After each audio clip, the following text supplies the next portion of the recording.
Hello everyone, আপনারা অনেকেই জানতে চেয়েছেন ইন্ডিয়ান ভিসা সার্ভারটাতে স্লট যখন ছাড়ে তখন আসলে আপনারা লগ ইন পেজটাই পার করতে পারেন।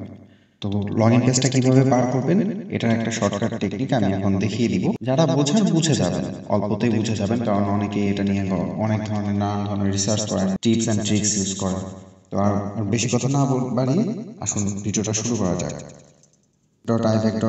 .ifacbd.com এখানে গিয়ে আপনারা ডেভেলপার মোডটা অপশন ওপেন করে নেবেন। মানে হচ্ছে আপনার পিসির কিবোর্ড থেকে যদি আপনি F12 বাটন প্রেস করেন তাহলেই ডেভেলপার ট্যাবটা ওপেন হয়ে যাবে।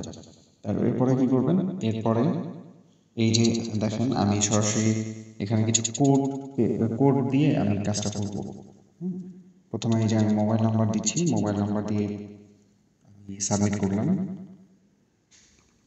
মোবাইল নাম্বার দিয়ে সাবমিট করার পরে দেখেন সাবমিট হয়ে গেছে। এবার পাসওয়ার্ড দিয়ে সাবমিট করলাম, পাসওয়ার্ড দিয়ে সাবমিটও হয়ে গেছে।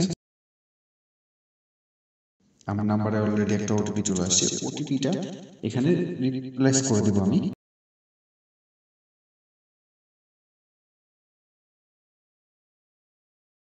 রিপ্লেস করে দিয়ে রিপ্লেস করা হয়ে গেছে। এখন আমি এই ওটিপিটা সাবমিট করে ফেলবো।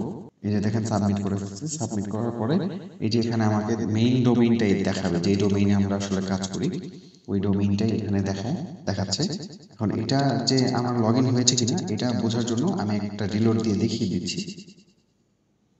এই যে দেখুন, রিলোড দিয়ে দেখালাম, এই যে স্লট থাকলে এই যে এরকম সরাসরি ওপেন হয়ে যাবে। ধন্যবাদ সবাইকে।